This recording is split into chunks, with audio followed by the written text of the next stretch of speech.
Welcome to Suman TV. నేను మీ Suman TV Nag. చాలామంది students కానీ పేరెంట్స్ కానీ అంటే ఎవరికైనా సరే గవర్నమెంట్ జాబ్ అనేది ఒక కలగా మిగులుతుంది. అయితే ప్రతి ఒక్క స్టూడెంట్ గవర్నమెంట్ జాబ్ క్రాక్ చేయాలి అని అంటే దానికి ఒక పర్టికులర్ సాధన అయితే ఖచ్చితంగా కావాలి. అది ఎక్కడ చేస్తే బాగుంటుంది అనేటువంటి విషయం పేరెంట్స్కి తెలిసి ఉండాలి, పిల్లలకు కూడా తెలిసి ఉండాలి. అదే శ్రీధర్ సిసి ఇన్స్టిట్యూట్. ఇవాళ లక్షలాది మంది స్టూడెంట్స్కి అంటే విద్యార్థిగా వచ్చినటువంటి స్టూడెంట్ ఉద్యోగిగా వెళ్ళి పేరు సంపాదించి పెట్టి ఆ ఊరికి కానీ ఇంటికి కానీ పేరు సంపాదించి పెట్టి బయటికి వెళ్ళినటువంటి వాళ్ళే చాలామంది ఉన్నారు. కొన్ని అంటే లిటరలీ చెప్పాలి అంటే బ్యాంకింగ్ రంగంలో అయితే ప్రతి బ్యాంకులోనూ శ్రీధర్ సిసి స్టూడెంట్ లేరు అని అంటే ఆశ్చర్యపోయే అంటే ఇది జనరల్గా మనం అనుకుంటాం కదా, మామూలుగా అవునా ఆహా అనుకుని మాట్లాడుకుంటాం కదా. సో అలా కాదు, నిజంగానే ఉన్నారు. ఆ రేంజ్లో అతిశయోక్తి కాదు అది నిజమే.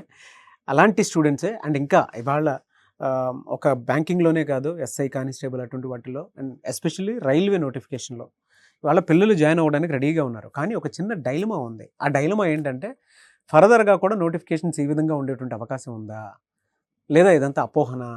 ప్రస్తుతం అయితే రైల్వే నోటిఫికేషన్ ఉంది, అది ఏ విధంగా ముందుకు వెళ్ళే అవకాశం ఉంది, మేము జాయిన్ అవ్వచ్చా లేదా అనుకునేటువంటి ఆలోచన అయితే మీకు ఉంది కదా. పేరెంట్స్ స్టూడెంట్స్ ఈ వీడియో మొత్తం పూర్తిగా చూడండి, మీకు ఒక అవగాహన వస్తుంది. ఈరోజు మనతో పాటు శ్రీధర్ గారు ఉన్నారు, అది వారి మాటలు తెలుసుకుందాము.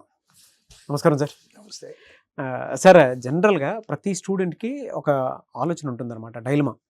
అంటే కొంతమంది స్కిప్ అవుతూ ఉంటారు. ఉంటే ఎస్ఎస్సి సీజీఎల్ వైపు వెళ్దాం అనుకుంటారు, లేదా బ్యాంకింగ్ వైపు వెళ్దాం అనుకుంటారు, ఇక్కడ నోటిఫికేషన్ లేదు అని అంటే. బట్ దీని మీద క్లారిటీ కావాలి అనుకున్నటువంటి వాళ్ళు చాలామంది ఉన్నారు.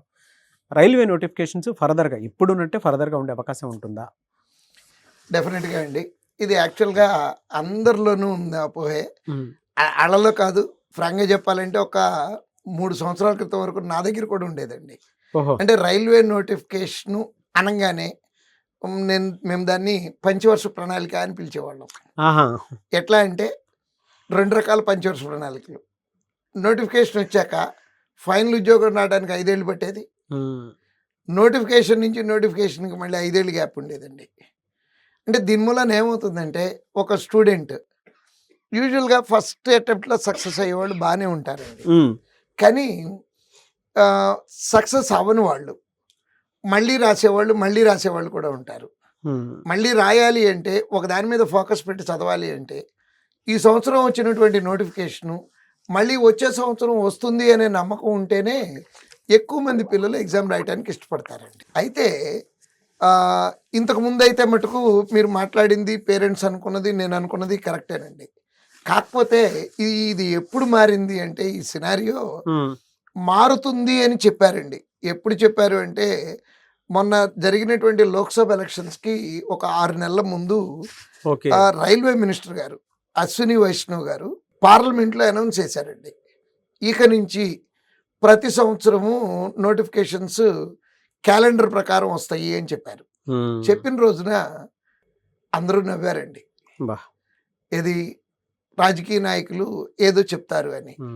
కానీ నాకైతే ఆ రోజు కొంచెం హోప్ వచ్చింది. మామూలుగా రాజకీయ నాయకులు రకరకాల ప్రామిస్లు ఇవన్నీ చేయటం సహజమే. కానీ పార్లమెంట్ వేదికగా ఒక మినిస్టర్ గారు అన్నారు అంటే ఏదో జరగబోతుంది అని నేను నమ్మి నాతో పాటు ఉన్నటువంటి అందరినీ, మా ఫ్రాంచైజీ ఓనర్స్ని, మా స్టాఫ్ని అందరినీ కన్విన్స్ చేసి అద్భుతమైనటువంటి మెటీరియల్ తయారు చేసి ఎగ్జామ్స్ బ్యాచ్లు అనౌన్స్ చేసామండి. సో దాన్ని నిలబెట్టుకుంటూ ఏం జరిగిందంటే ఒకదాని తర్వాత ఒకటి చక్కగా నోటిఫికేషన్స్ ఇవ్వటం స్టార్ట్ చేశారు. ఓకే.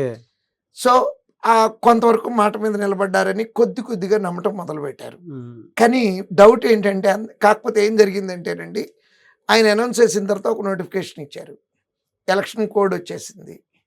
సో ఆ ఎగ్జామ్ జరగలేదు. ఇంతే, రైల్వేలు ఎప్పుడు చూసినా ఇట్లే జరిగేదే జరుగుతుంది, ఇంకా మళ్ళీ నార్మలే, ఆయన చెప్పింది ఏమీ జరగదన్నారు. బట్ క్లియర్గా కనపడుతుంది నోటిఫికేషన్ ఇచ్చిన దగ్గర నుంచి ఎలక్షన్ కోడ్ ఇవన్నీ రావటం మొదలైనవి. గవర్నమెంట్ సెటిల్ అవటం ఇదంతా అయిన తర్వాత మళ్ళీ స్టార్ట్ చేశారు. రిజల్ట్స్ ఇవ్వటంతో పాటు పిల్లలు జాయిన్ అవుతున్నారు. ఆల్రెడీ జీతాలు తీసుకోవటం స్టార్ట్ అయిపోయిందండి. అంటే 2024లో ఇచ్చినటువంటి నోటిఫికేషన్స్కి 25లో ఉద్యోగాల్లో చేరారండి. అది గ్రేడ్ 1 టెక్నీషియను, గ్రేడ్ 3 టెక్నీషియను ప్రాంప్ట్గా ఎగ్జామ్స్ జరిగినాయి, రిజల్ట్స్ ఇచ్చేశారు. శాలరీలు తీసుకున్నారండి పిల్లలు. గ్రేట్ కదా సార్. నెక్స్ట్ కాన్ఫిడెన్స్ వచ్చింది. ఎస్ మాకు నమ్మకం. కూడా ఎస్ అంటే యాక్చువల్గా మేము ఏదైనా ఒక కోర్స్ రన్ చేయాలంటేనండి బోల్డ్ అంతా మెటీరియల్ అప్డేషన్ అంతా చాలా జాగ్రత్తగా చేసుకురావాలి. దాని వెనక పెద్ద పెద్ద రీసెర్చ్ జరగాల్సి ఉంటుంది. ఆ రీసెర్చ్ చేయటానికి చాలా కాస్ట్లీ ఎఫ్ఐఆర్ అండి రీసెర్చ్. ఆ రీసెర్చ్ మీద మేము ఖర్చు పెట్టాలంటే మాకు రిటర్న్స్ వస్తాయి అనే కాన్ఫిడెన్స్ కావాలి. సో ఆ రిజల్ట్స్ కన్నా ముందే మేము ఆ రీసెర్చ్ అంతా చేసి మంచి మెటీరియల్ తయారు చేసి పిల్లల్ని కూడా తయారు చేసి ఇవ్వటం స్టార్ట్ చేశాము. నెక్స్ట్ అందరూ అబ్జర్వ్ చేయాల్సింది ఏంటంటే మాట అంటం కాదు, జరుగుతున్నాయి. మళ్ళీ ఇక్కడ రాజకీయానికి నాకే సంబంధం లేదు. అన్ని నోటిఫికేషన్లు రిపీట్ అయినాయండి except group D.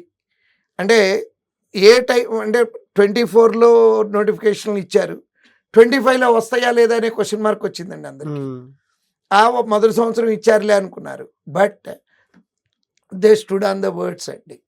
Railway board మాట మీద నిలబడి ఆ మినిస్టర్ గారు ఆ రోజు పార్లమెంట్లో ఏదైతే చెప్పారో దాని ప్రకారం జరుగుతున్నాయండి.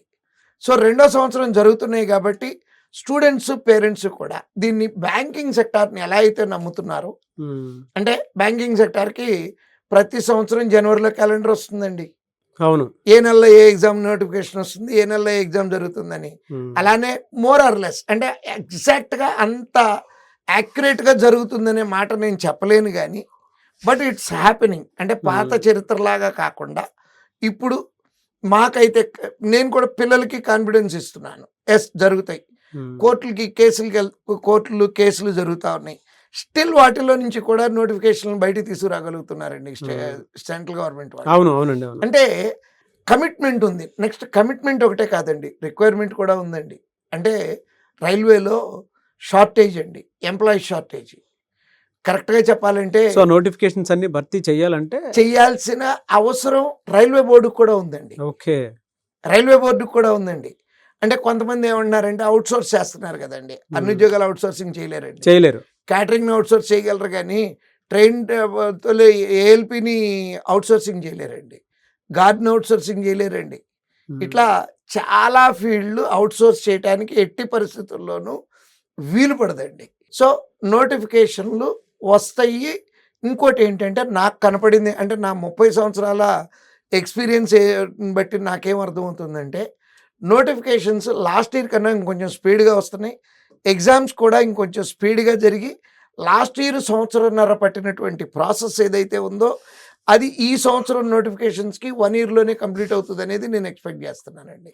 Okay, so we got a confidence. ఇప్పుడు నేను మీ ద్వారా ఇప్పుడు ఆ నమ్మకం అయితే వచ్చింది. ఎస్ అండ్ మీరు చెప్పేటప్పుడు మీరు చెప్పిన ప్రతి సినారియోలోనూ స్ట్రాటజిక్ పాయింట్ నుంచి చూసుకుంటే గవర్నమెంట్కి కూడా అది అవసరం ఉంది అనేటువంటి విషయం క్లియర్గా అర్థమవుతుంది.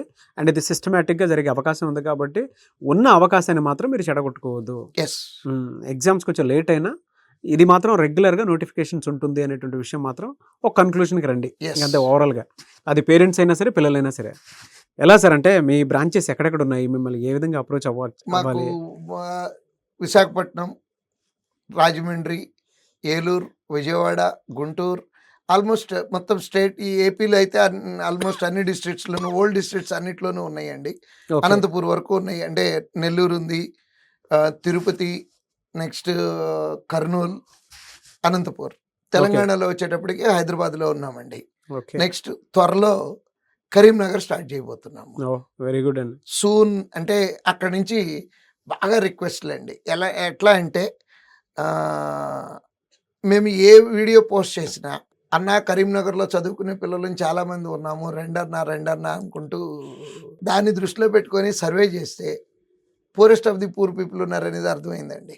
అంటే అట్లా అని మేము ఫ్రీగా చేస్తాము అట్లా అంటలేదు, నమ్మకంగా చేస్తాము. ఓకే, నమ్మకంగా చేస్తాము. అందుకే అండి నెంబర్ 1 లీడింగ్ పొజిషన్లో ఉన్నారని చెప్పడంలో మాత్రం సందేహం లేదు. Great sir. అనేవే సార్, థ్యాంక్ యూ అండి, థ్యాంక్ యూ సో మచ్.